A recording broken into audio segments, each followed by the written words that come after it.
Good evening, my dear friend. Now, it is time to gently leave behind all the hustle and bustle of the daytime world, the world of the land. Allow your consciousness to become like a small boat, quietly leaving the harbor at night. Untie the mooring ropes of thought, and then, slowly, sail into a vast, inner ocean, composed of deep blue serenity and bright, silvery moonlight. Let us, together, take a long, deep breath, like the waves of the sea. Through your nose, very, very slowly, inhale, feel this cool, fresh air, with its hint of salty mist, as it gently fills your entire chest. Your body feels as if it is being gently lifted upward by a soft tide. Then, when the breath is at its fullest, let it, like a gentle, ebbing wave, slowly flow out from your mouth. With this slowly receding tide, you feel that all the subtle tensions in your body, and all the invisible burdens, are carried away with it. Your body becomes incredibly light. Your mind, incredibly serene. Now, we are going to embark on a voyage through time. We will return to over 3,400 years ago. Back to the ancient, warm Mediterranean of the Bronze Age. You are lying on the deck of a small, wooden, ancient Egyptian merchant ship. You can feel the hull of the ship, with the rise and fall of the waves, swaying gently from side to side in a most rhythmic way. This swaying rhythm is so steady, so reassuring. It is like a great, gentle cradle, softly lulling you to sleep. You reach out your hand and touch the deck beside you. You can feel that the wooden planks, which were baked by the day's sun, have now become somewhat cool in the night sea breeze. A thin, damp layer of dew has condensed upon them. You smell the unique scent of the Mediterranean air. It is a mixture of the saltiness of the sea, the fruity aroma of the olive oil being transported on the ship, and the scent of some unknown, dry plants, blown by the wind from the distant lands of North Africa or the Levant. You look up at the incredibly clear, unpolluted night sky of the Bronze Age. You see a great, bright Milky Way, like a sacred river composed of diamonds and milk, stretching across the entire firmament. You see the constellations you know. But their positions are slightly different from what you would see from your home in the 21st century. They have all shifted just a tiny, almost imperceptible amount. This makes you truly feel the deep and great power of time. You just lie there, quietly. You listen to the ancient sounds that also belong to the Mediterranean. You hear the gentle, continuous, rhythmic sound of the waves kissing the hull of the ship. You hear the powerful whooshing sound of the wind filling the simple, square linen sail above your head. You also hear the faint, dreamlike creaking sounds, made by the ropes used to tie down the cargo, as they are blown by the wind and rub against the wooden mast. All these sounds weave together to form the most primal, most hypnotic, and eternal serenade of the ocean. And so you lie, accompanied by this serenade, feeling your consciousness, bit by bit, becoming more blurred, more soft. You are about to fall into a deep sleep, in this ancient, quiet, Mediterranean embrace. Suddenly, you feel that the air around you seems to have undergone a subtle change. You feel that the wind has stopped. The warm sea breeze, which had been caressing your face, has suddenly, without any warning, disappeared. You hear the sound of the sail, which had been whistling in your ear, also fall silent. And then, you smell that salty scent of the ocean in the air being replaced by a more damp, fresher scent, like a forest after the rain, a scent of earth and mist. You open your eyes. You see a vast, dense, milky white sea fog appearing from nowhere, silently beginning to surround your small boat from all directions. This fog is so thick that you can barely see the surface of the sea a few meters away. This fog is also so quiet. It seems to be able to absorb all the sounds in the world. You feel that you are being completely enveloped by a great, gentle, white silence. There is no fear in your heart. You just feel an unprecedented, ultimate, mysterious tranquility, as if time itself has stopped. And then, you see them. In the thick, cotton-like, white mist, some huge, black shadows are faintly visible. They are ships. They are mysterious warships, completely different from the clumsy Egyptian merchant ship you are on, filled with power and speed. Their prows are carved with various ferocious, sea monster-like totems. Their hulls are long and sleek, like the body of a dolphin. You cannot see the people on the ships. You can only vaguely see some tall, silent, statue-like figures, standing on the decks of those vessels. You cannot hear any sound either. You cannot hear the sound of oars stroking the water. Nor can you hear any human conversation or shouting. These huge, black, silent ships are like a fleet of great ghosts from another dimension. They silently emerge from the thick mist beside you. And then, just as silently, they slowly disappear into the mist on the other side. They do not notice you. They do not disturb you. They are just carrying out their own mysterious, ancient mission, one that is unknown to anyone. They are the powerful, ghost-like, sea peoples, who are mentioned repeatedly in ancient Egyptian texts. When this mysterious, silent fleet has completely disappeared into the distant fog, the great, milky white sea fog around you also begins to slowly dissipate. The wind begins to blow again. The moonlight once again illuminates the surface of the sea. Everything seems to have returned to how it was before. As if that mysterious, dreamlike encounter had never happened at all. You lie on the deck, savoring the memory of that incredible sight. Your heart is filled with a deep reverence for this ancient, unknown ocean. You realize that upon this seemingly peaceful sea, there are countless secret, powerful forces hidden that we do not know of. And we, the humans who sail upon it, are merely small, fortunate passers-by, who have not yet been disturbed by them. In the centuries that followed, this sea was never truly calm. You see the brave Phoenicians, who lived by sailing and trade, their merchant ships laden with the cedar wood of Lebanon, the cotton and linen of Egypt, and the precious purple dye of Tyre, sailing to every corner of the Mediterranean. But sometimes, when they encountered a merchant ship weaker than their own, they would, without hesitation, transform into ruthless pirates. You see the valiant Illyrians from the Balkan Peninsula, and the equally brave Etruscans from the Italian Peninsula. They too, freely switched between the identities of merchants and pirates.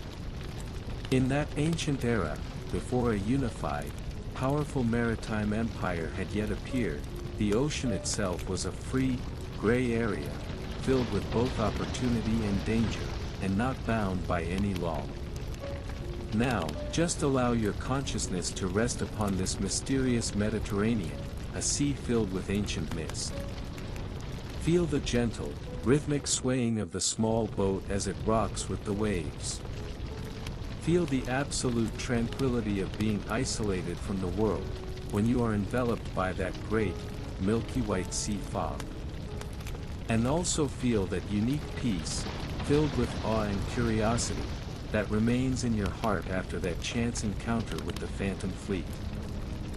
The profound peace and fulfillment, born from the rhythm of life and harmony with the seasons, still envelopes your consciousness. The feeling of that quiet, warm satisfaction after a bountiful harvest is a soft blanket around you.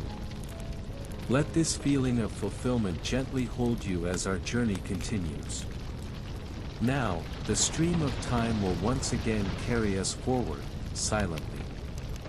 The seasons turn, and several centuries of time, like clouds drifting across the sky, pass gently by your serene consciousness.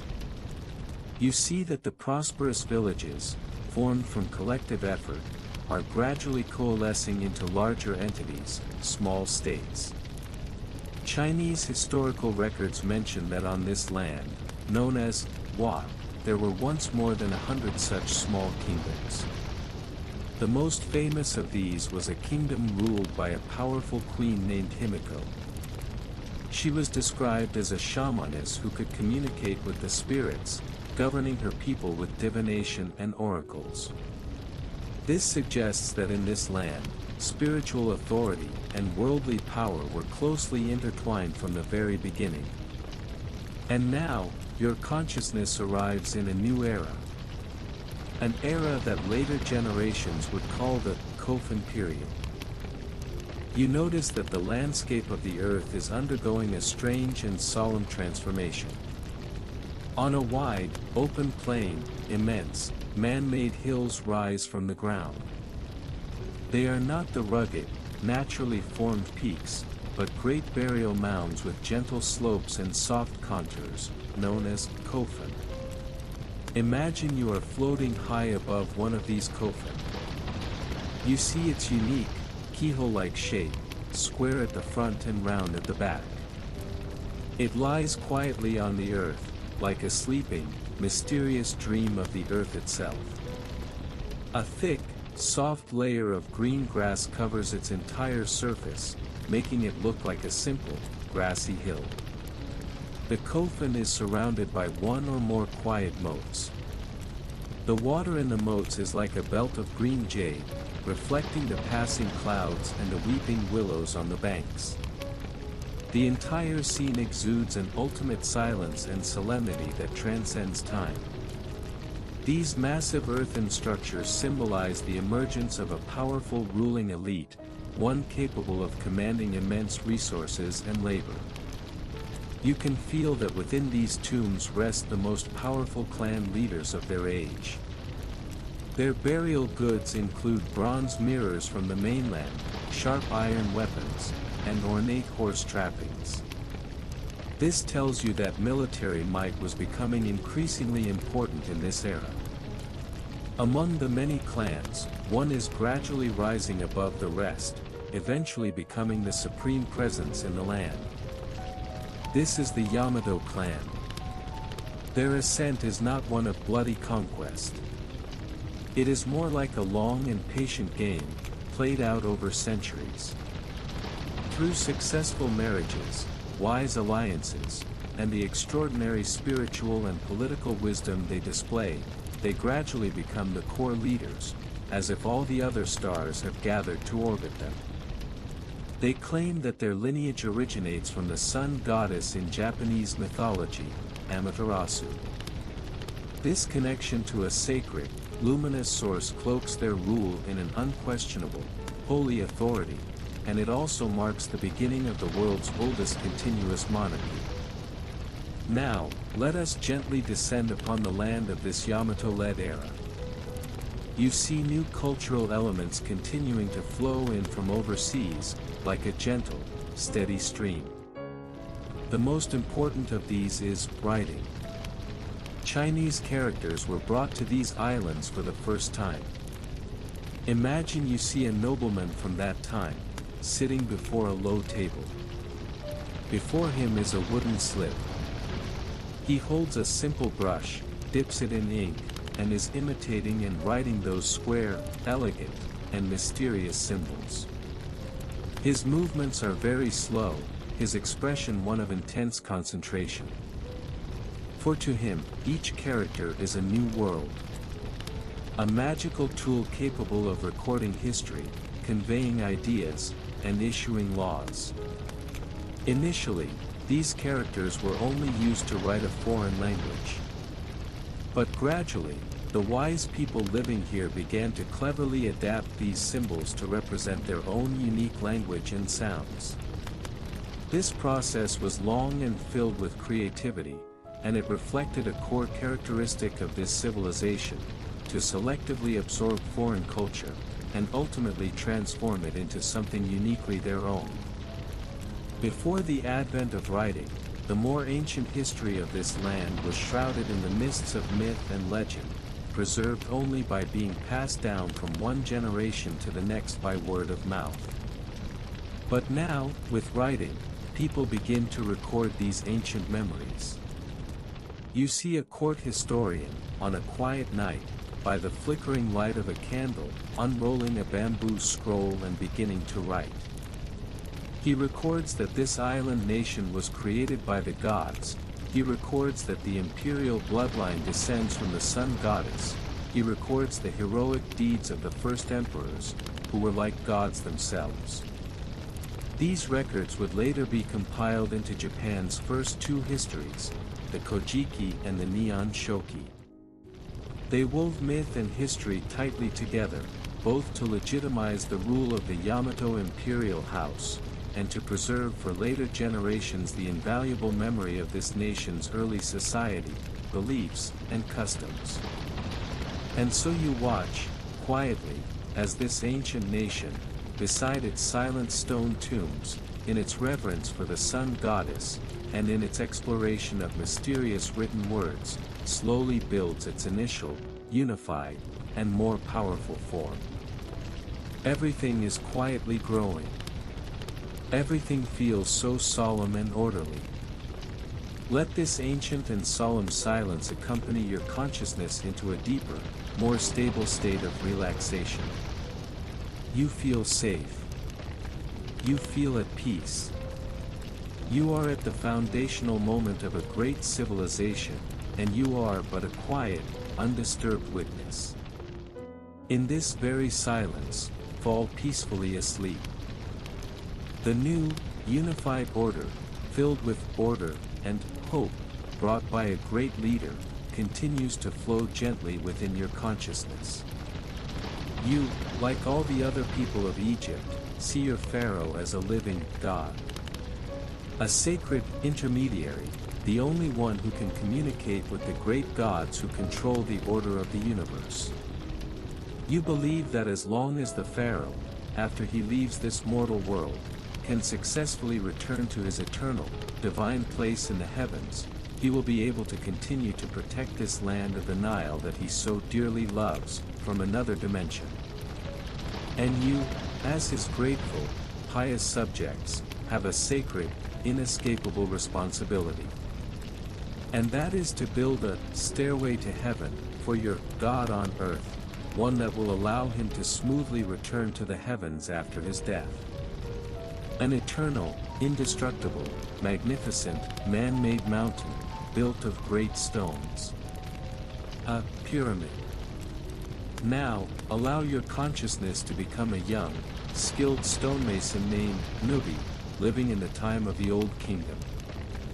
You, along with tens of thousands of your fellow workers from all corners of Egypt, have answered the Pharaoh's call.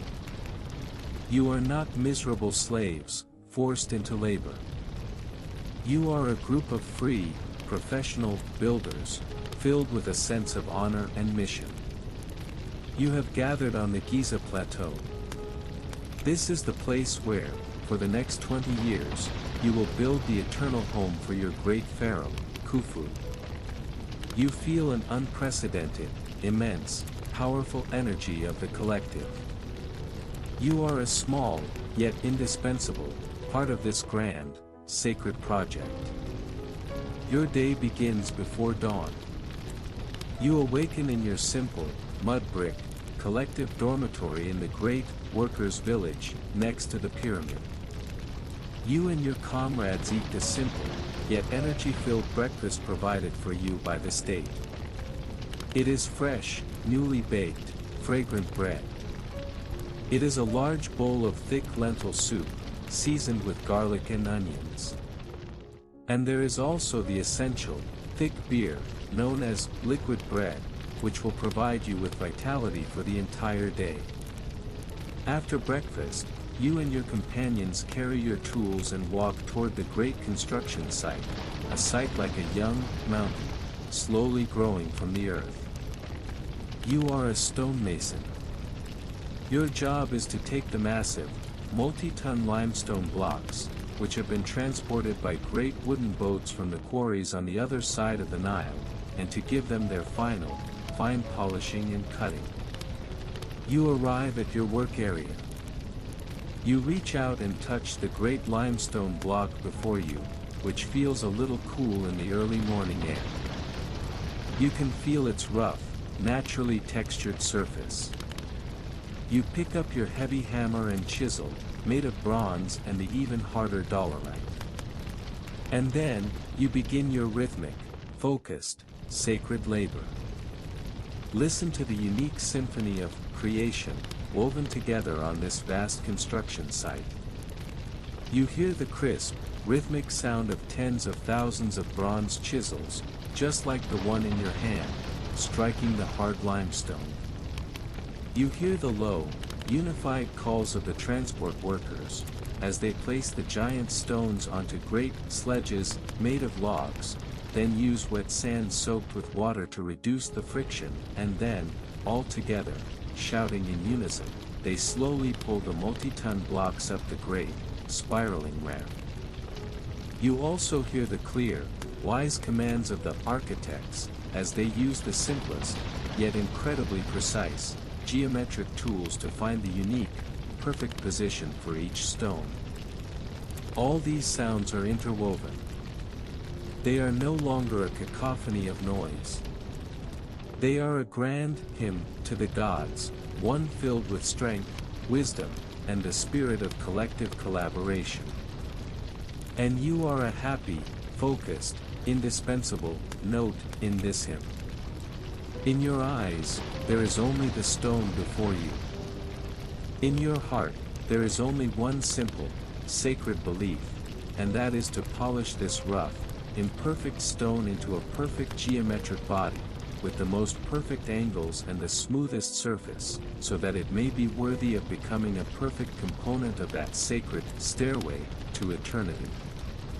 This process is one of focus, and it is also a unique form of meditation. Your breathing and the rhythm of your hammering become completely one. Your sweat drips onto this ancient stone, a stone from millions of years ago, and then it is instantly evaporated by the dry, hot desert air. You feel a pure, most satisfying joy, one that can only be obtained in simple, purposeful, physical labor. Time flies by in this focused work. When the midday sun becomes its most scorching, most venomous, the low sound of a horn echoes across the construction site. This is the signal for a break. You and your comrades put down your tools and come to the great, temporary shelter, made of huge canvases. You drink deeply from the cool well water that has been prepared for you. You feel the sweet, cool liquid flowing down your dry throat, instantly taking away half of your fatigue. You also eat the simple lunch, also provided by the generous state granaries. It is more bread, more beer, and some salted, dried fish that can quickly replenish your strength. You sit together with your comrades. You share your food with each other. You also share your homesickness with each other, and your awe-inspired dreams about this great project. Though you come from different villages, though you were strangers before you came here. But at this moment, under the shadow of this great, sacred pyramid, you are brothers. You are a community of fate, with one single, sacred goal. After a short midday break, the work begins again. Day after day, week after week, year after year. And so you watch as this great, man-made mountain, through your own efforts and the joint efforts of your tens of thousands of brothers, grows, layer by layer, steadily, toward the eternal, blue sky. You feel an unparalleled pride in being a direct creator of this great miracle. You might, in some accident while moving a great stone, unfortunately, lose your life. But you do not feel fear. Because you know that your body will be buried, with equal respect, by your comrades, at the foot of this great pyramid that you have built with your own hands. And your soul will thus receive the sacred protection of the Pharaoh. You, too, will enter with him into that eternal field of reeds, so full of abundance and peace. Finally, after 20 long years of arduous, yet sacredly mission-driven labor, the last, golden capstone at the very top is put in place. The entire, great project is finally complete. You, along with all the surviving comrades, stand at the foot of this magnificent pyramid, 146 meters high, its surface covered in polished, smooth, white limestone. You look up, and you gaze at this greatest architectural miracle in human history, a miracle created by your own hands. Under the brilliant Egyptian sun, it radiates a dazzling, sacred, white light, a light so bright it is like the sun itself, a light that one cannot look at directly. In that moment, you, and all the people, shed hot tears of joy, pride, and immense accomplishment. You have built a perfect home for your God, a home that can conquer time, conquer death, and ultimately, reach eternity. And you yourselves, through this great, collective, and sacred creation, have also become a more united, and more powerful nation. Now, just allow your consciousness to rest in this unique tranquility, belonging to the builders of the pyramids, a tranquility so full of collective honor and a sacred sense of mission.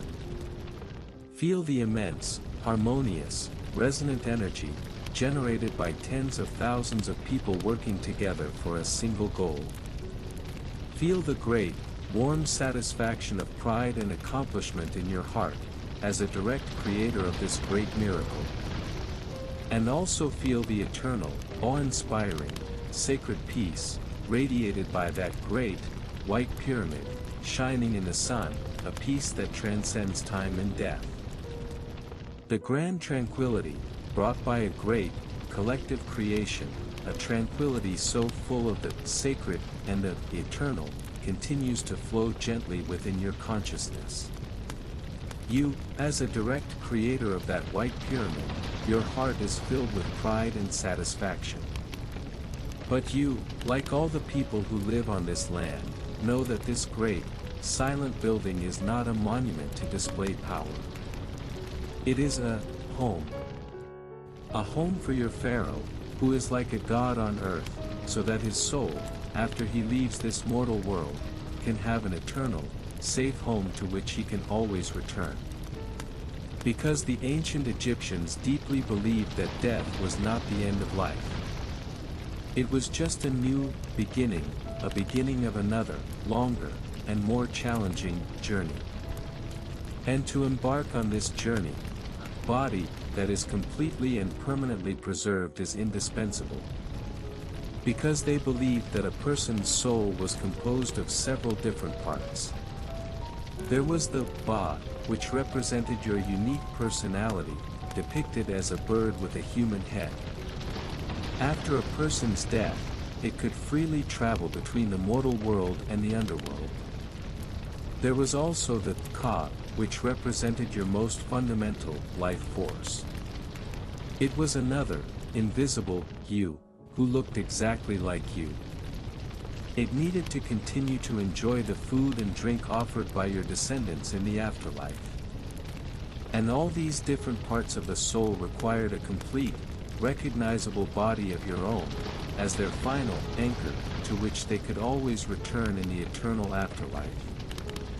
And so, a great craft, filled with mysterious ritual and awe-inspiring skill, was born. That is, the making of a mummy. Now, allow your consciousness, like a quiet breeze filled with the scent of spices, to gently drift into a mysterious workshop, located on the west bank of the Nile, a place known as the Pure Land, a place dedicated to the making of mummies. You arrive in a dim, yet exceptionally clean, room.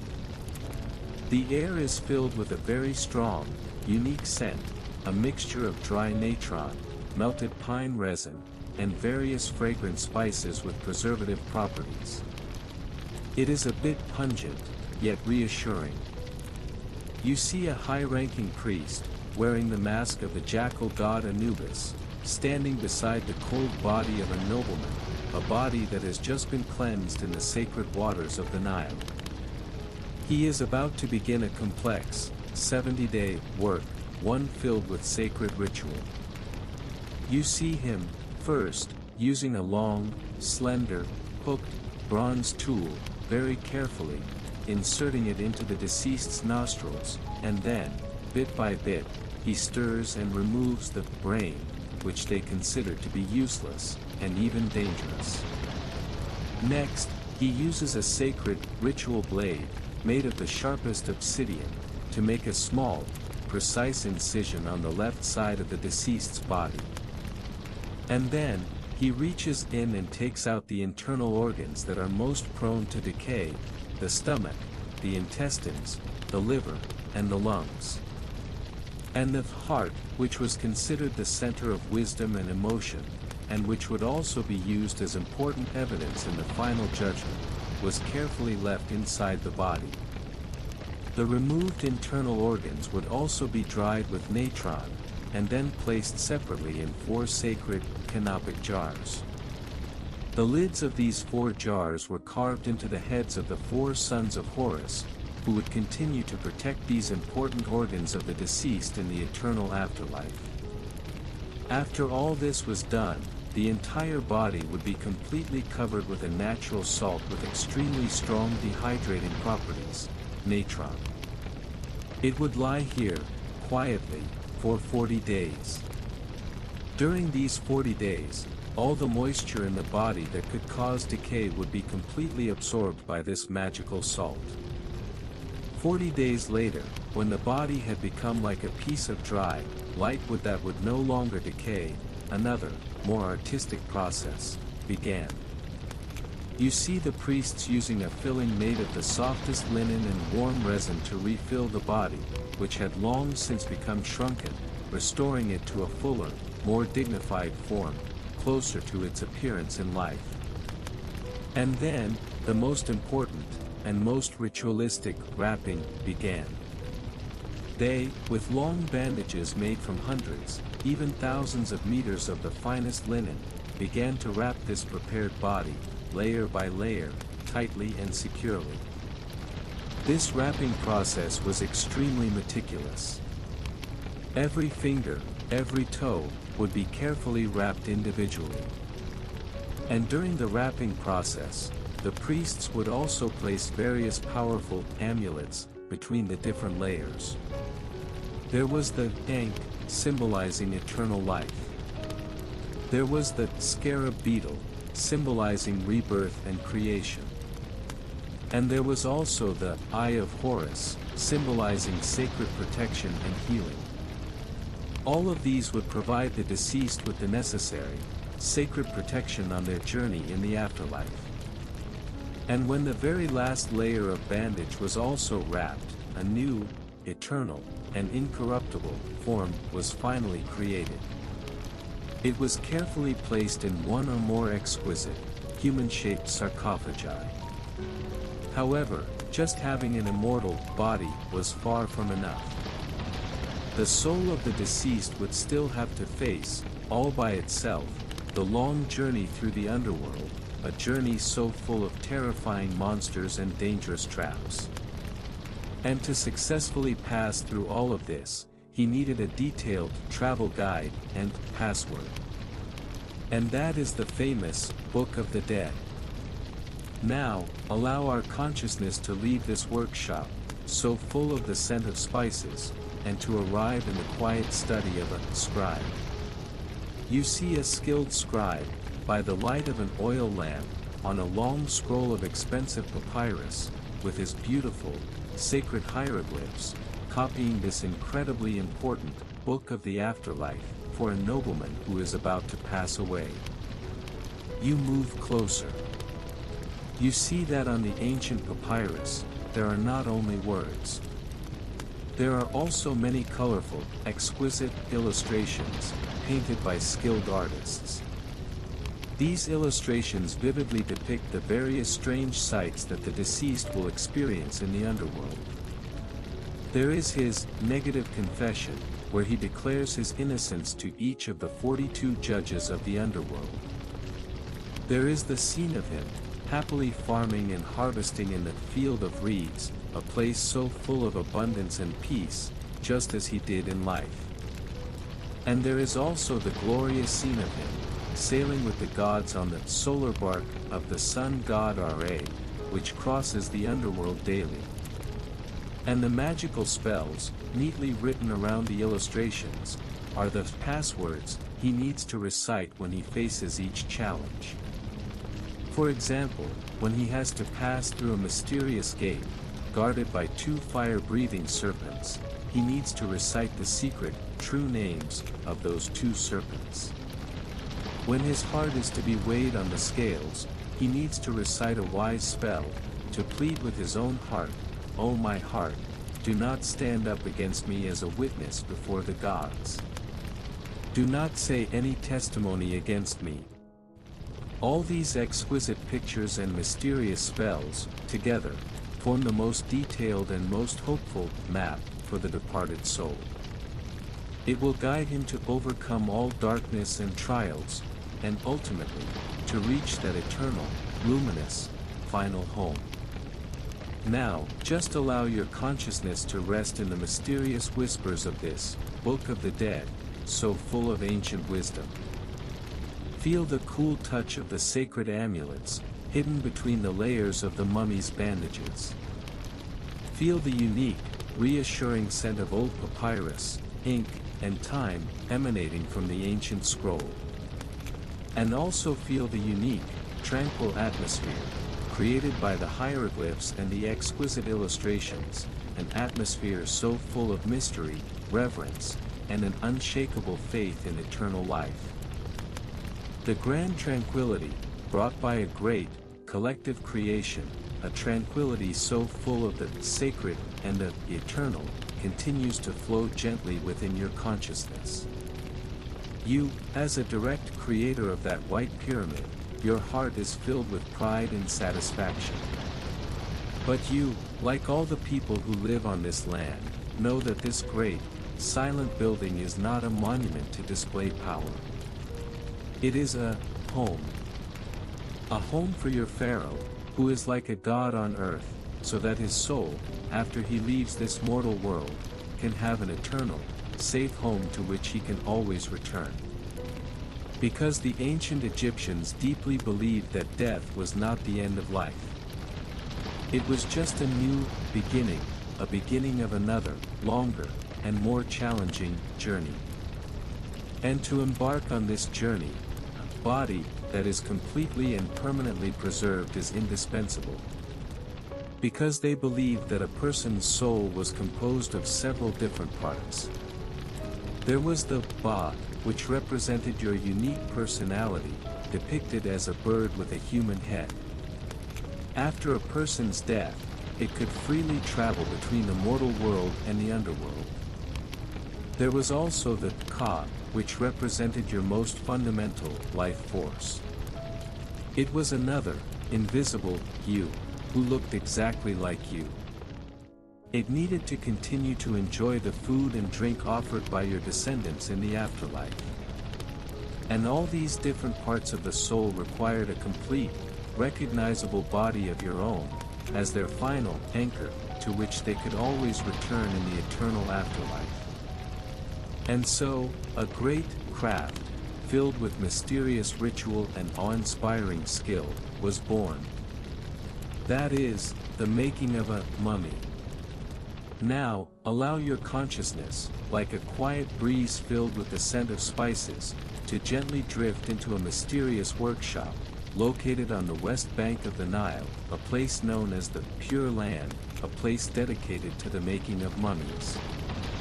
You arrive in a dim, yet exceptionally clean, room. The air is filled with a very strong, unique scent, a mixture of dry natron, melted pine resin, and various fragrant spices with preservative properties. It is a bit pungent, yet reassuring.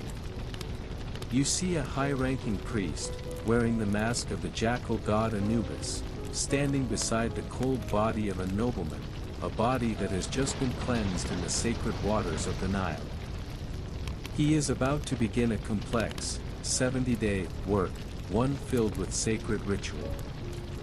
You see him, first, using a long, slender, hooked, bronze tool, very carefully, inserting it into the deceased's nostrils, and then, bit by bit, he stirs and removes the brain, which they consider to be useless, and even dangerous. Next, he uses a sacred, ritual blade, made of the sharpest obsidian, to make a small, precise incision on the left side of the deceased's body. And then, he reaches in and takes out the internal organs that are most prone to decay, the stomach, the intestines, the liver, and the lungs. And the heart, which was considered the center of wisdom and emotion, and which would also be used as important evidence in the final judgment, was carefully left inside the body. The removed internal organs would also be dried with natron, and then placed separately in 4 sacred, canopic jars. The lids of these 4 jars were carved into the heads of the 4 sons of Horus, who would continue to protect these important organs of the deceased in the eternal afterlife. After all this was done, the entire body would be completely covered with a natural salt with extremely strong dehydrating properties, natron. It would lie here, quietly, for 40 days. During these 40 days, all the moisture in the body that could cause decay would be completely absorbed by this magical salt. 40 days later, when the body had become like a piece of dry, light wood that would no longer decay, another, more artistic process began. You see the priests using a filling made of the softest linen and warm resin to refill the body, which had long since become shrunken, restoring it to a fuller, more dignified form, closer to its appearance in life. And then, the most important, and most ritualistic, wrapping began. They, with long bandages made from hundreds, even thousands of meters of the finest linen, began to wrap this prepared body, layer by layer, tightly and securely. This wrapping process was extremely meticulous. Every finger, every toe, would be carefully wrapped individually. And during the wrapping process, the priests would also place various powerful amulets between the different layers. There was the ankh, symbolizing eternal life. There was the scarab beetle, symbolizing rebirth and creation. And there was also the eye of Horus, symbolizing sacred protection and healing. All of these would provide the deceased with the necessary, sacred protection on their journey in the afterlife. And when the very last layer of bandage was also wrapped, a new, eternal, and incorruptible form was finally created. It was carefully placed in one or more exquisite, human-shaped sarcophagi. However, just having an immortal body was far from enough. The soul of the deceased would still have to face, all by itself, the long journey through the underworld, a journey so full of terrifying monsters and dangerous traps. And to successfully pass through all of this, he needed a detailed travel guide and password. And that is the famous Book of the Dead. Now, allow our consciousness to leave this workshop, so full of the scent of spices, and to arrive in the quiet study of a scribe. You see a skilled scribe, by the light of an oil lamp, on a long scroll of expensive papyrus, with his beautiful, sacred hieroglyphs, copying this incredibly important book of the afterlife for a nobleman who is about to pass away. You move closer. You see that on the ancient papyrus, there are not only words. There are also many colorful, exquisite illustrations, painted by skilled artists. These illustrations vividly depict the various strange sights that the deceased will experience in the underworld.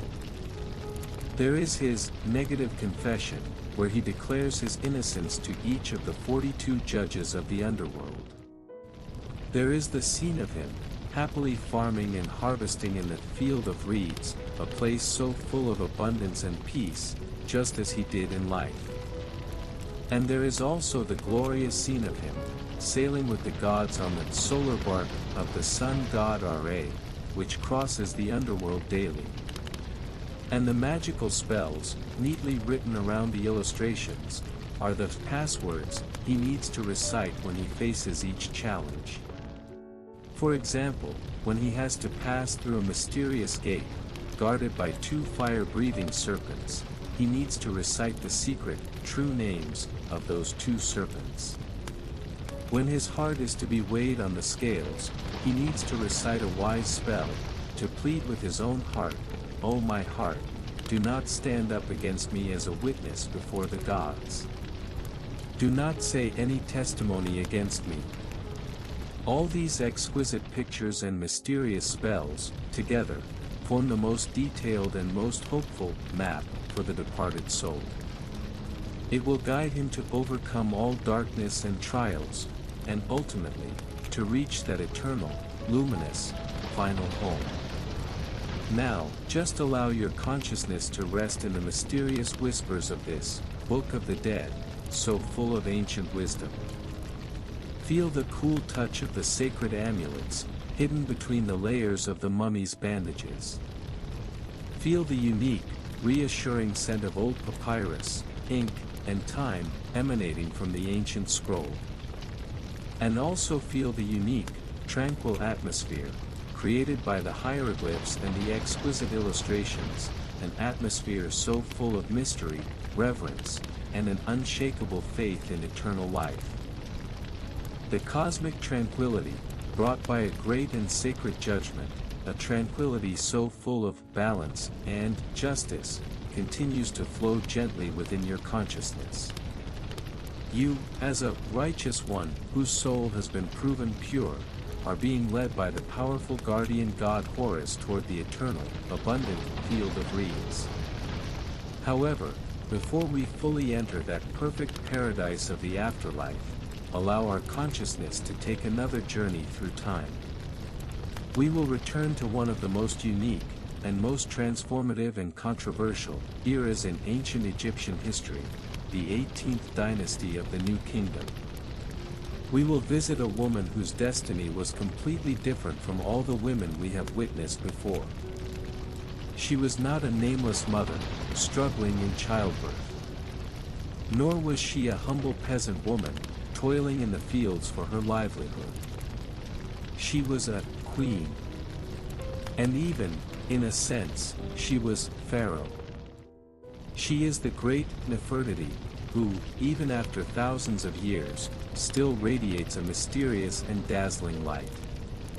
Now, allow your consciousness, like a sacred falcon circling in the hot Egyptian sky, to descend upon a new, sun-drenched capital city, one built for a new god, Amarna. This is the city of dreams of Nefertiti's husband, the great religious reformer known as the heretic pharaoh, Akhenaten. He abolished the complex polytheistic faith of ancient Egypt, a faith composed of hundreds of different gods that had been worshipped for thousands of years. He unified the faith of the entire nation under the light of one, single, supreme God, the sun god Aten. Aten was not one of the anthropomorphic gods with animal heads that we are familiar with. Aten was the sun itself. The formless, unique, sacred, solar disk that shines upon all things. And you are now standing in this new capital city, built to praise this one true God. You feel that the architectural style here is completely different from that of ancient Thebes or Memphis. The temples here are no longer the dim, mysterious, awe-inspiring halls, filled with great stone pillars carved with countless hieroglyphs. The temples here are open. They have no roofs. You see vast, open-air courtyards, which allow the warm, golden light from the sun god Aten to shine directly, without any obstruction, upon every pious believer who is praying. You also see the unique art style of this Amarna period. The reliefs of the pharaoh and queen, carved on the walls, are no longer the stiff, perfect profiles, full of sacred, inviolable majesty that we are familiar with. Their images have become more natural, more filled with the everyday warmth of the mortal world. You see on one relief, Pharaoh Akhenaten lovingly kissing one of his daughters. And his beautiful wife, Nefertiti, is holding another daughter on her lap, gazing at her with an equally gentle expression, full of maternal radiance. And above them, the round, golden solar disk, symbolizing the one true God Aten, is extending its countless, warm rays, like slender arms. At the end of each ray is a small, gentle hand, caressing every member of this sacred, first family. This is a new era, one filled with love and light. And in this great, idealistic religious reform, Queen Nefertiti did not play the role of a silent consort, merely standing behind the pharaoh. She was an equal, an important partner in this reform. You see that in the grand ceremonial scenes, also carved on the walls of the temples, the figure of Nefertiti is just as large as that of her husband, Akhenaten. She is wearing the same attire as the pharaoh, attire that symbolizes sacred kingship.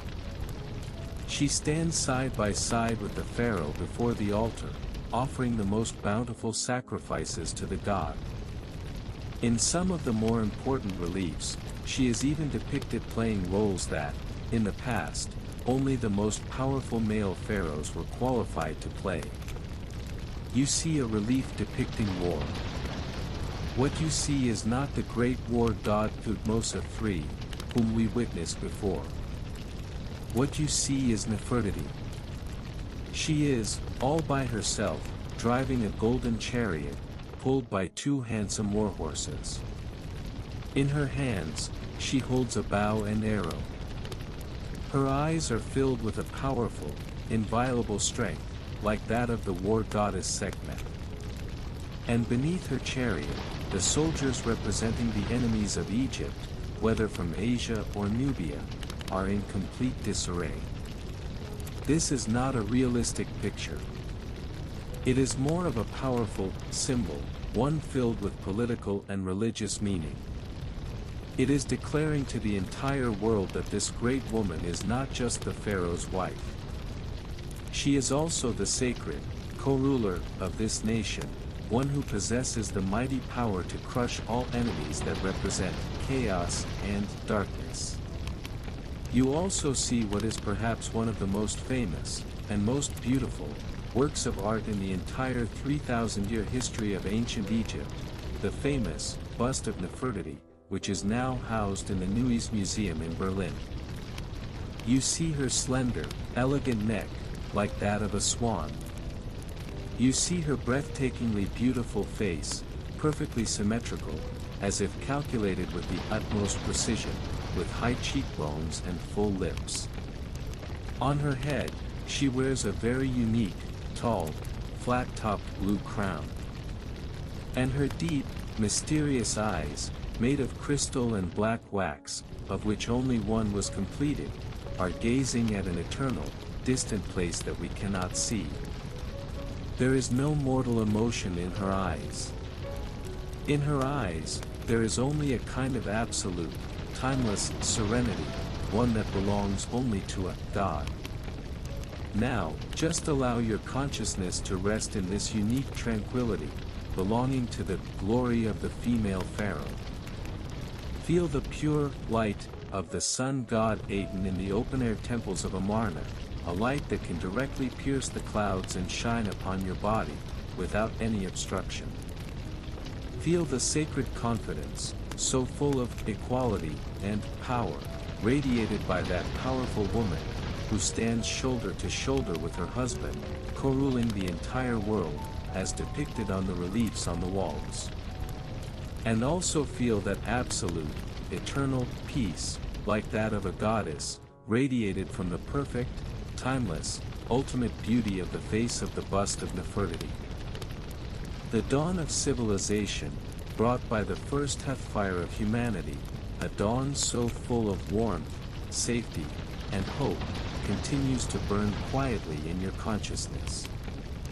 You can feel that human beings, after receiving this sacred ember, their pace of development has become faster and faster. The dark nights, once filled with the roars of wild beasts, are no longer so frightening. They begin to build sturdier homes. They begin to form larger cities. And they begin to create a more brilliant culture and art of their own. However, as a civilization becomes more complex, more powerful, some new, more profound shadows also begin to quietly grow from the deepest corners of human nature. That is, pride, desire, and the conflicts that follow. Now, allow our consciousness, like a sacred dove flying down from the peak of Mount Olympus, to pass through the clouds and arrive at a great and beautiful island in the azure Aegean Sea. This is Crete. Here once existed the great Minoan civilization, the most powerful and prosperous in the entire Mediterranean world. But at this moment, as you descend upon the magnificent palace of Knossos on this island, you feel a heavy atmosphere, one of oppression, sorrow, and shame, completely different from its splendid exterior. Because in the deepest part of this palace, lies a great, unspeakable secret of the king. A living proof of the king's hubris and the punishment of the gods. You see the king of Crete, Minos, standing alone on his wide balcony overlooking the entire ocean. He was once a wise and powerful monarch. But at this moment, his face is filled with a deep sorrow that cannot be relieved. Many years ago, to prove to his brothers that he was the one and only legitimate king chosen by the gods, he had prayed to the great sea god Poseidon, pleading with the god to send him an incredibly beautiful, pure white bull from the sea, as a sacred offering that he would sacrifice to the god. Poseidon granted his prayer. A divinely handsome, snow-white bull, the likes of which had never been seen before, walked out of the waves. However, when King Minos saw this perfect, sacred creature, his heart was filled with greedy desire. He could not bear to sacrifice this perfect bull to the god. He secretly hid it in his own herd, and then used another, ordinary bull to replace it as the offering to Poseidon. He thought that his little trick could deceive the heavens. But he had forgotten that the gods are all-knowing. Poseidon, enraged by this mortal's arrogance and deceit, cast a cruel, and deeply ironic, curse. He caused King Minos's wife, Queen Pasiphae, to fall madly in love with that snow-white bull that should have been sacrificed. Driven by this profane desire, a desire born of a god's curse and which could not be resisted, the queen mated with the bull and eventually gave birth to a terrible monster. A monster with the body of a man, but the head of a bull, the Minotaur. The birth of this monster became an eternal, indelible shame in the heart of King Minos. He commanded the greatest craftsman in the kingdom, Daedalus, to build a great and complex labyrinth, from which no one could escape, and then imprisoned this monster, this symbol of his family's disgrace, forever in the deepest part of the labyrinth. However, though the shame was hidden away, the twisted anger in the king's heart, born from his pride and shame, needed an outlet for its release. And so, he turned this anger toward the distant city-state of Athens, which was equally powerful, but whose naval strength was far inferior to his. Using the pretext that one of his sons had died accidentally in Athens, he waged war against Athens, and ultimately forced Athens to, every 9 years, send a tribute of 7 of its finest young men and 7 of its finest young women to Crete, as food for the Minotaur imprisoned in the depths of the labyrinth. This became an eternal nightmare, full of humiliation and sorrow, for the entire city-state of Athens. Now, you see that another 9-year cycle has arrived. In the harbor of Athens, a ship, with its great, black sail, a symbol of sorrow, is preparing to set sail once more. 14 young, unfortunate Athenian lives, chosen by lot, are weeping as they bid a final farewell to their families. And just at this moment, a handsome young man, full of strength and resolve, parts the sorrowful crowd and walks up to the king of Athens, Aegeus. He is the king's long-lost, and only, son, Theseus. He petitions his father. He wishes to voluntarily become one of these 14 tributes. But his purpose is not to become food for the monster. His purpose is to walk into that labyrinth from which no one can escape, and to, with his own hands, end the life of that man-eating monster, and thus, to completely end this long-standing humiliation and nightmare for Athens. Now, allow our consciousness to, along with Theseus, board this ship with its black sail, and sail toward that mysterious island of Crete, so full of danger and the unknown. When you arrive on the island of Crete, you, along with the other 13 young tributes, are brought before King Minos. The king looks at you with a cold, weary gaze. But the king's daughter, the beautiful Princess Ariadne, in the moment she sees the handsome and brave Theseus, is deeply attracted to him.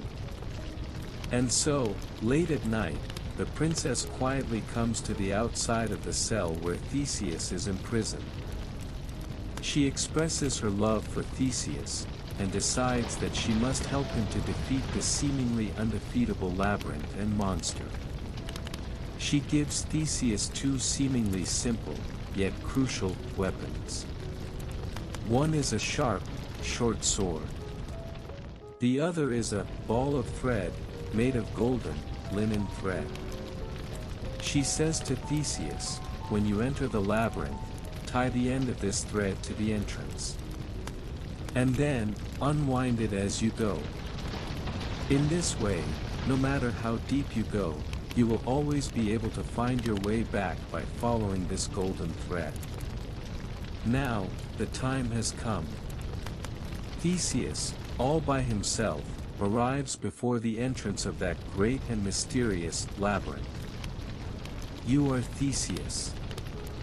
You can feel a cold, damp wind, mixed with a primal, beastly scent you have never smelled before, blowing out from the pitch-black entrance of the labyrinth, which is like the mouth of a great beast. You take a deep breath. And then, you tie the end of the golden ball of thread firmly to a protruding rock at the entrance. You grip the short sword in your hand tightly. And then, you take your first step. You have entered the hero's labyrinth. In our dreamscape, this is not a physical building, filled with traps and terror. It is more of a great, quiet, meditation garden, one that you must walk through with your heart. You are walking in a narrow corridor, paved with cool, smooth flagstones. You cannot hear any monster's roar. You can only hear your own clear, rhythmic footsteps, infinitely amplified in this ultimate silence. And the sound of your own steady heartbeat, also amplified. You reach out and touch the cool, damp walls on either side. You can feel the ancient, silent energy of the stone. You walk forward, all the way. You unwind the golden ball of thread in your hand, all the way. You see the golden thread behind you, in the eternal, pitch-black darkness, like a faint, yet unbroken, lifeline, full of hope. You pass one fork in the road after another. You make one choice after another, based on your intuition. You feel yourself going deeper and deeper, into the dark heart of this labyrinth. And you also feel yourself going deeper and deeper, into the unknown, dark interior of your own self. You begin to see some illusions. You see all the moments from your past that made you feel proud. You also see all the moments from your past that made you feel ashamed and afraid. This labyrinth is like a great, honest mirror. It is reflecting, one by one, all the shadows deep within your soul that you have been unwilling to face. And all you have to do is to bravely face them. To accept them. And then, to calmly walk past them. Finally, you arrive at the very center of this labyrinth. This is a huge, circular, open space, like an ancient Roman Colosseum. And you finally see the legendary monster. But he is not the raging, man-eating beast you imagined. What you see is a great, lonely, and sorrowful figure. He is huddled in the darkest corner of this vast, empty space. His strong, human body appears unusually pale, from long years of imprisonment without seeing the sun. And his great, bull's head is buried deep between his own knees. You do not hear any angry roar. You only hear a whimpering sound from the depths of his throat, a sound that has been suppressed for a long time, a sound full of pain and sorrow, like a wounded wild animal. You stand there, quietly, watching him. There is no fear in your heart. Your heart is only filled with a great, compassionate sympathy. You realize that he is not a monster. He is just a poor, lonely soul, permanently imprisoned by his own contradictory bloodline, a bloodline that is half divine, half bestial. He is the embodiment of his father's unerasable shame. He is also the embodiment of his mother's unredeemable desire. He is an eternal outsider, one who is not accepted by any world. You slowly lower the sharp, short sword that you have been gripping so tightly in your hand. You slowly walk toward that sorrowful figure. You do not say a word. You just reach out your warm, mortal hand, and gently place it on his great, slightly trembling shoulder. In that instant, you feel that the great figure has stopped trembling. He slowly raises his great, bull's head. You see his great, deep eyes, like the deepest lakes, filled with an endless sorrow. And then, you see two great, hot streams of tears, full of gratitude, flowing from those sorrowful eyes. He knows that you have not come to kill him. He knows that you have come to understand him, and to liberate him. And in this moment, you see his great, contradictory body begin to slowly, in front of your eyes, become transparent. He transforms into a soft, white ball of light. And then, this ball of light slowly rises from his body, passes through the solid roof of this great labyrinth that has imprisoned him for his entire life, and flies toward the free, sunlit sky. He has finally found the ultimate rest, that he has always yearned for. And you have also completed the most profound trial of your hero's journey. What you have conquered is not a raging beast. What you have conquered is the bull-headed monster deep within your own heart, a monster that symbolizes the primal desires and fears that all of us humans share. You have replaced violence with your compassion. You have replaced judgment with your understanding. You, in this hero's labyrinth, have found the golden path that leads to true maturity and wisdom.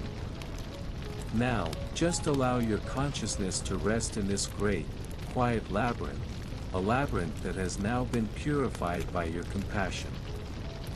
Feel the golden lifeline behind you, a lifeline that has guided you all the way, a lifeline so full of hope. And also feel that unprecedented, great, inner peace that you have obtained after conquering the monster within your own heart. The unique, healing tranquility, brought by an ancient physician so full of a deep respect for life and a relentless spirit of exploration, continues to flow gently within your consciousness. Your mind feels incredibly at peace. But, you know that a great civilization does not just need inward healing. It also needs outward protection. Now, allow our consciousness to become a young Egyptian soldier named Amon, living in the 18th dynasty of the New Kingdom.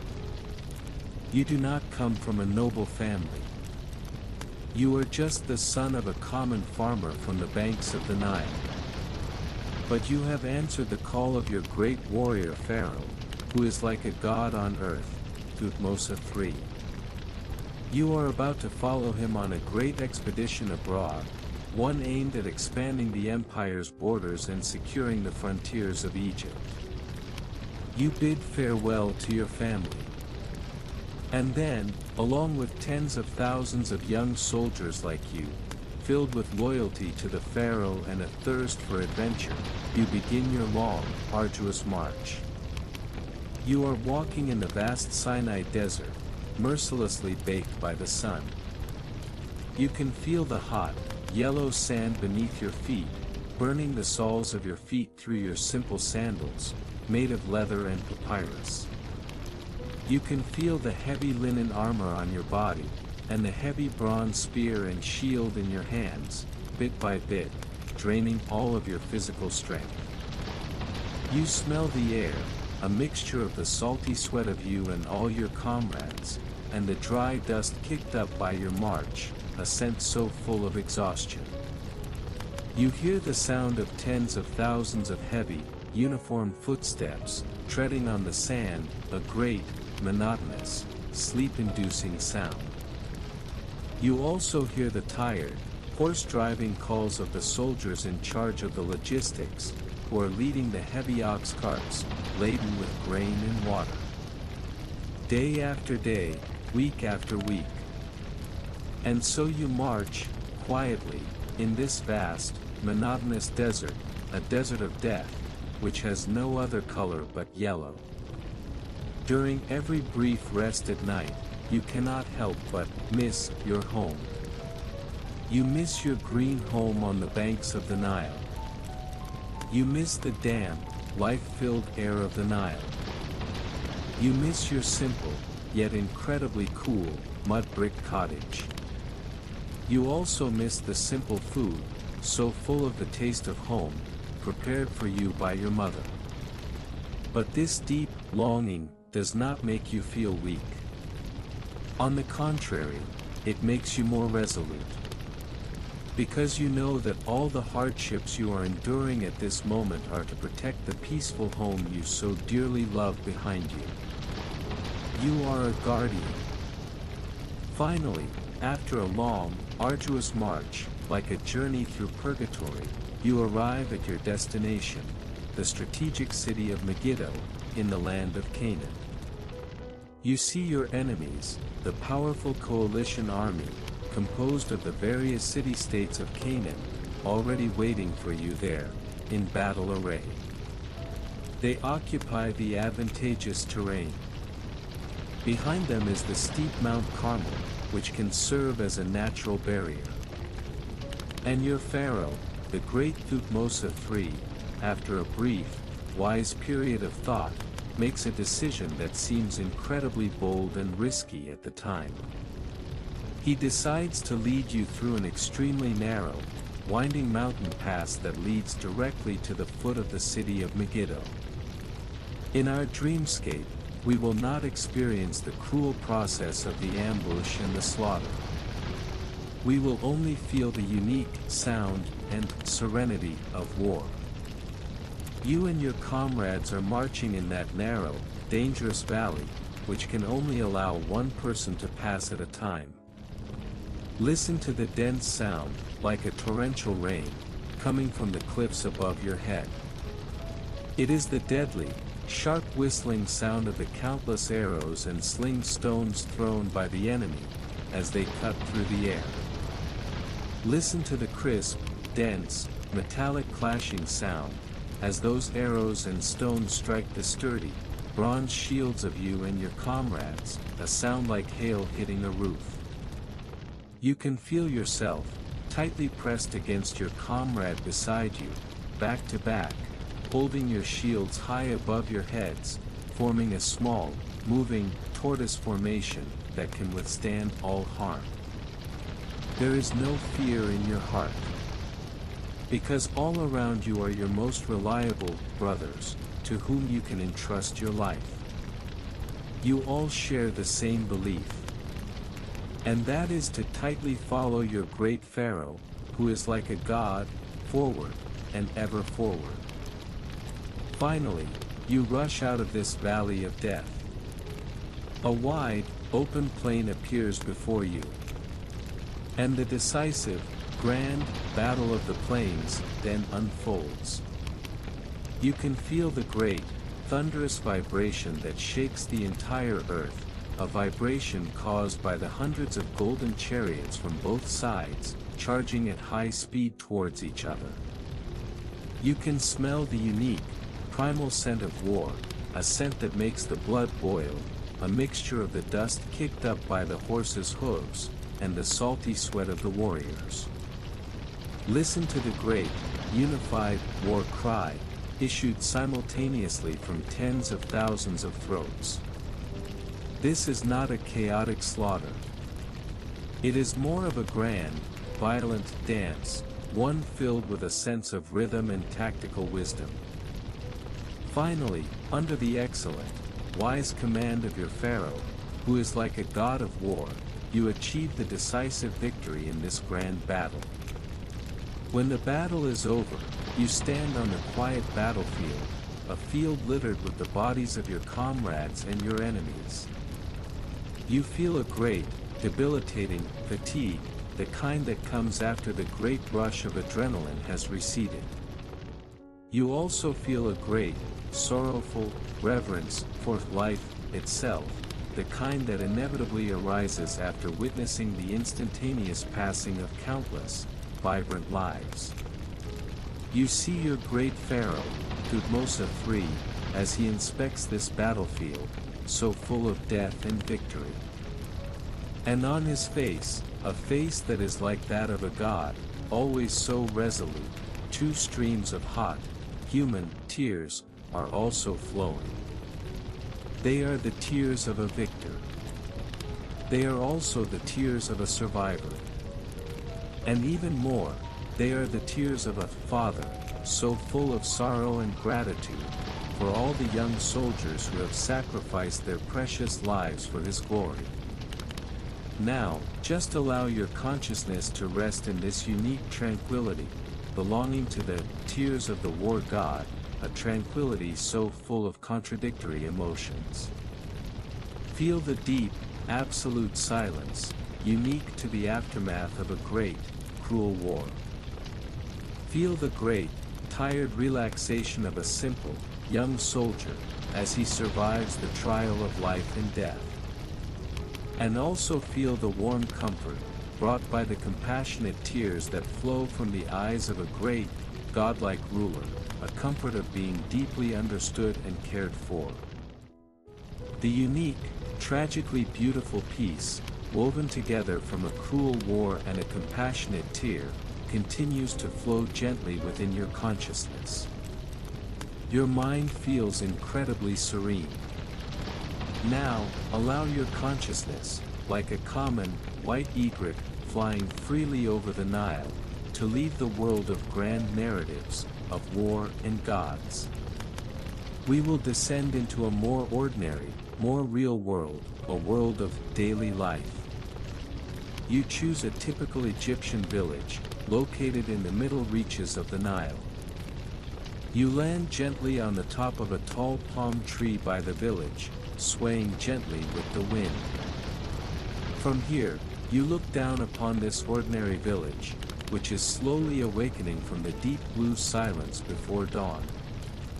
You see rows of flat-roofed, mud brick houses, built from the mud of the Nile and chopped straw, huddled closely together. Their color is a simple, warm, earthy yellow. In the soft, rosy light of dawn, these small houses look like a flock of gentle sheep, huddling together for warmth. And then, you hear the first sound that awakens the entire village from its slumber. It is the crowing of a rooster. Immediately after, you see the small, wooden doors of the houses being pushed open, one by one. The people begin their new day, a day full of labor, but also full of life. You see the strong, dark-skinned men, carrying their simple farming tools, made of wood and bronze, walking in twos and threes toward the vast, green fields outside the village. You see the equally healthy and hard-working women, carrying their large, ceramic water jars, walking toward the banks of the nearby Nile. They are going to fetch the life-giving water needed for the entire family for the day. At the riverbank, they greet each other, and share the latest news about their respective families. The crisp, lively laughter of the women, and the rhythmic sound of their wooden paddles beating the wet linen clothes they are washing, are interwoven, forming the most beautiful symphony of a Nile morning. You also see the barefoot, energetic children, shouting loudly, chasing each other, playing. Some of the older children are looking after the family's livestock, the lazy, cud-chewing cows and the bleating goats. Now, allow our consciousness to enter one of the most ordinary of these mud brick houses, the home of a peasant family.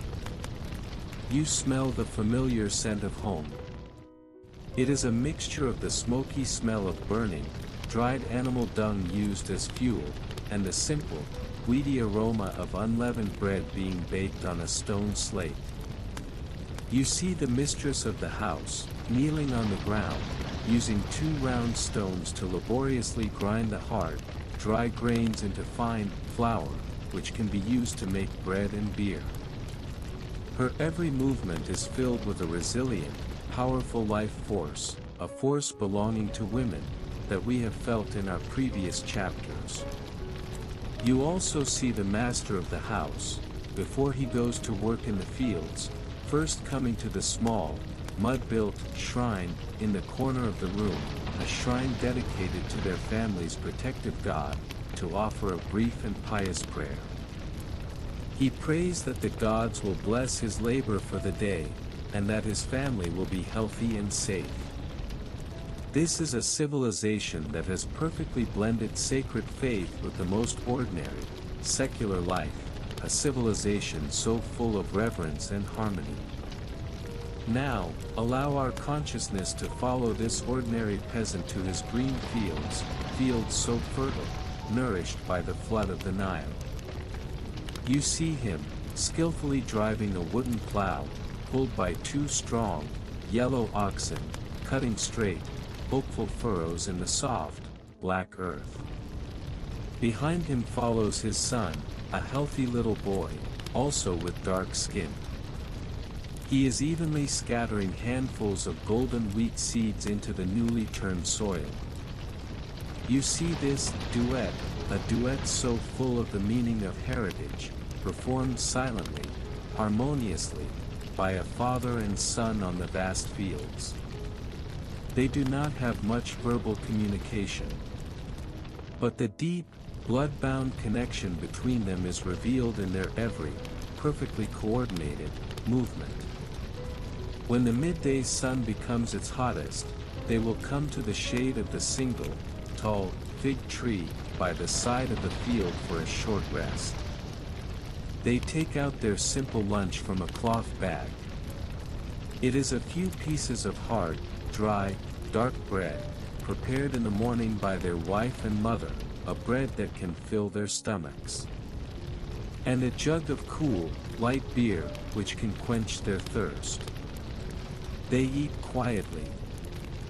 Their gaze is fixed on the distant, great Nile, which flows slowly, like a great, blue artery of life. Their eyes are filled with the deepest, unspoken gratitude for this mother river.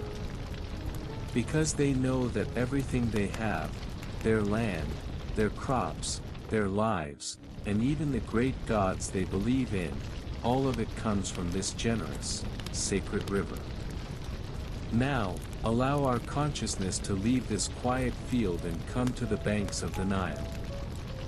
You see some other villagers engaged in another important, daily activity, fishing. You see them, in small, light fishing boats, made of large bundles of sturdy papyrus, quietly navigating the shallow waters, where dense reeds grow. They are not using the complex fishing nets that we are familiar with. They are hunting in a more ancient, more skillful way. You see an experienced fisherman, standing at the prow of the boat. In his hand, he holds a long harpoon, its tip sharpened. His gaze is as sharp and focused as a hawk circling in the sky. He is waiting. Waiting for a large, unsuspecting Nile perch to swim past his boat in the murky river water. And then, in that instant, as swift as a flash of lightning, he strikes. He throws the harpoon in his hand into the water with a swift, yet incredibly precise, posture. And then, with a great splash of a powerful, dying struggle, a plump, silver perch is successfully caught. This is not just food. This is more of a game between man and nature, a game so full of wisdom, skill, and mutual respect. When dusk falls once more, all the people who have been working hard outside all day return to their warm homes, homes so full of a sense of security, though humble. You return once more to that small mud brick house we visited before. You see the family gathered around the warm, dancing flames of the hearth, sharing their simple, yet bountiful dinner. There is fresh, delicious grilled fish, just caught from the Nile, seasoned with spices and cooked over the fire. There is hot, fragrant bread, baked by their wife and mother with the flour she ground this morning. And there are also some fresh, dressed vegetables from their own small garden. They drink their home-brewed, cool beer with their meal. They are sharing food. They are also sharing all their experiences and feelings from the day. The father is telling a story about a harmless water snake he saw in the fields today. The son is excitedly describing a new game he invented with his friends today. And the mother is listening, quietly, with a smile, to the warm, lively conversation of the two most important men in her life. When dinner is over, before they go to sleep, this family will also engage in another, more important, more fun, spiritual activity. And that is our most ancient and greatest art, which we have also witnessed repeatedly in our previous journeys, storytelling. The father will tell his children the epic legends of the great pharaohs and brave heroes. And the mother will tell them the imaginative myths of the great, benevolent, and powerful gods who created the entire world. You can feel how these ancient stories, and the values of order, justice, and hope contained within them, are passed down from generation to generation in this warmest, most intimate way.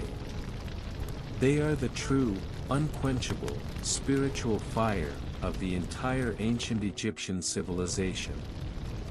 Now, just allow your consciousness to rest in this unique tranquility of daily life on the Nile, a tranquility so full of a simple life force and the warmth of family. Feel the most real, most lively, daily rhythm of an ordinary ancient Egyptian peasant family. Feel the silent harmony, so full of the meaning of heritage, as a father and son work together in the golden fields. And also feel the most simple, most precious warmth of home, as a family gathers around the warm hearth at night, sharing food and stories. The unique, heroic tranquility, so full of wisdom and compassion, brought by a great, inner victory, continues to flow gently within your consciousness. You have conquered the labyrinth of the soul. But you still have another, vaster, and more unpredictable labyrinth to cross. That is the ocean. Now, allow our consciousness to become another, equally great Greek hero. He is the king of Ithaca, the one known throughout the world for being resourceful, Odysseus. The brutal Trojan War, which lasted for a full 10 years, has finally come to an end. You and your companions board your weathered, black warship and begin the long journey back to your homeland. You thought that this would be a smooth and joyful voyage. But you did not know that because you had offended the great sea god Poseidon, your journey home would become incredibly long and tortuous. It, too, would last for a full 10 years. In our dreamscape, we will skip all the dangerous battles with the Cyclops and various sea monsters. We will focus entirely on the 10 long years of lonely wandering of your solitary ship, on the vast, tranquil Mediterranean Sea. You are lying on the deck of your small, wooden ship. You can feel the hull of the ship, with the rise and fall of the waves, swaying gently from side to side in a most rhythmic way. You reach out your hand and touch the deck beside you. You can feel the rough, yet warm texture of the wooden planks, which have been repeatedly eroded by the salty seawater and baked by the scorching sun. You smell the familiar scent of the Mediterranean air. It is a mixture of the saltiness of the sea, the fresh aroma of olive trees, and the dry, sun-drenched scent of plants blown by the wind from the distant lands. And so you drift, day after day, night after night, on this seemingly calm, but in reality, God-willed and fate-driven ocean. Your companions, one by one, due to various accidents and the arrangements of fate, leave you. Finally, only you are left, all by yourself. You are trapped on a lonely island, one so beautiful it is like a paradise. This is the home of the goddess Calypso. This beautiful goddess, who possesses eternal life, has fallen deeply in love with you, this mortal hero, so full of wisdom and worldly experience. She entertains you with the sweetest fruits and the most mellow wines. She accompanies you with the most beautiful songs and the most gentle embraces. She even promises to give you the same, eternal life, as her own, as long as you are willing to stay and be her lonely, immortal companion forever. You spend 7 years on this paradise-like island, a place without any troubles or worries. These 7 years are like a long, lazy, sweet-smelling dream.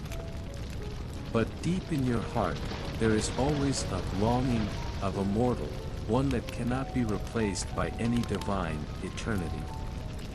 That is the longing for home. You long to return to your rocky, barren, yet truly your homeland, the island of Ithaca. You long to see again your beautiful wife, so full of wisdom and loyalty, Penelope. You also long to embrace again your brave son, Telemachus, who was just an infant when you left, but has now, long since, grown into a man. This mortal longing for home finally triumphs over all the divine temptations of eternity. You refuse the generous offer of the goddess Calypso. You choose to continue your long, arduous, and unknown journey home. In the end, the gods are also moved by your steadfast dedication to home. They persuade the sea god Poseidon to let go of his anger toward you. You finally, once again, board your lonely, small boat. You continue your wandering on the sea. And then, you arrive at a dangerous sea area, one that is world-renowned for its deadly, beautiful song. This is the home of the Sirens. You have already learned the secret of the Sirens from another goddess, Circe, who once helped you. You know that their songs possess a magical power that no mortal can resist. Any sailor who hears their song will, in a state of ultimate, blissful trance, steer their ship toward the reef-strewn coast, and ultimately, be shipwrecked and perish. Your companions are all dead. You are the only living person on this ship. You could, as Circe suggested, seal your ears with wax, and then safely sail past this sea area. But your great curiosity, so full of a desire for all the wonders of the world, makes you make a bolder, more heroic decision. You yearn to hear with your own ears that legendary, beautiful, and deadly song, a song that is said to be able to enchant even the gods. And so, you, with the strongest ropes, tie your own body tightly to the thickest, most unbreakable mast on your ship. You do not seal your ears. And then, you steer your ship and slowly sail into that quiet sea area, enveloped in the song of the Sirens. And then, you hear it.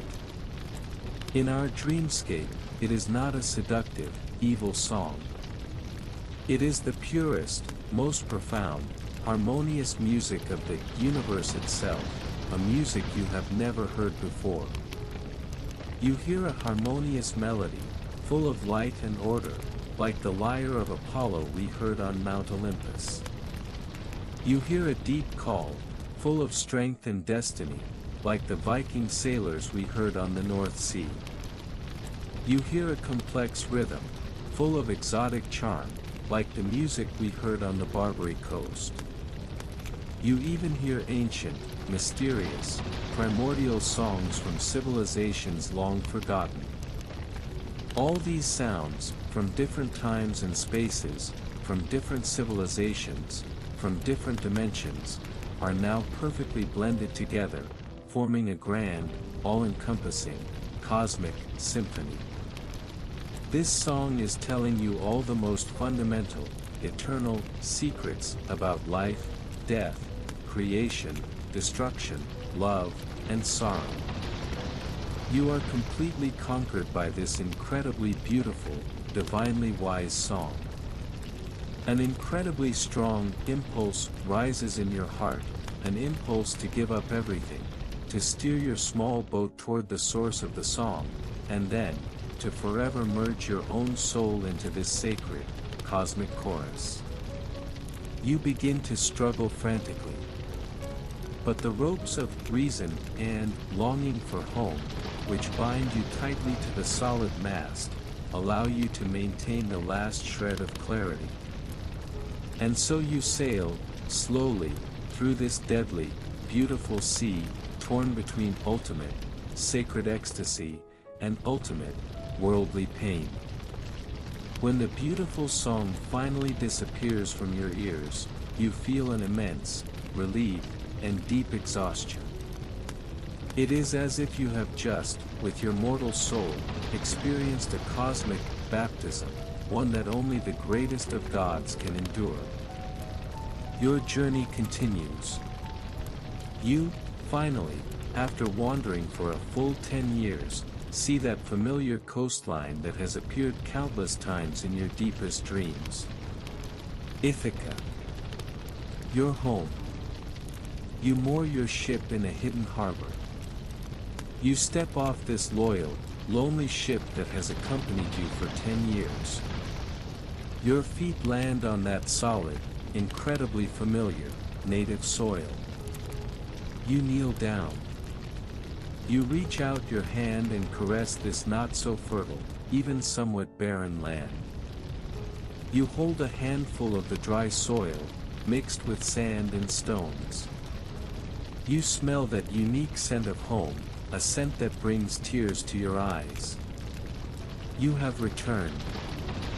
You, this great hero, who has experienced countless adventures in the external world, and struggles in the inner world, have finally completed your last, and most important, odyssey, that is, coming home. And now, our grand epic of myth, heroes, and destiny has also, finally, reached its ultimate destination. Let all the distant stories and complex emotions that we have experienced together, gradually settle, becoming a quiet and warm foundation deep within your heart.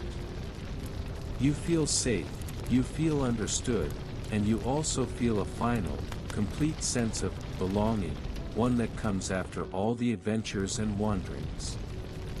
In this final, complete, and luminous peace, filled with the peace of coming home, allow your body and your mind to receive the most perfect, the most final, the most eternal repose. Good night, my dear friend. Our journey is now complete. It is time, now, to enter your own, most peaceful, most sweet dreamland. Sleep now. Rest assuredly, and sleep.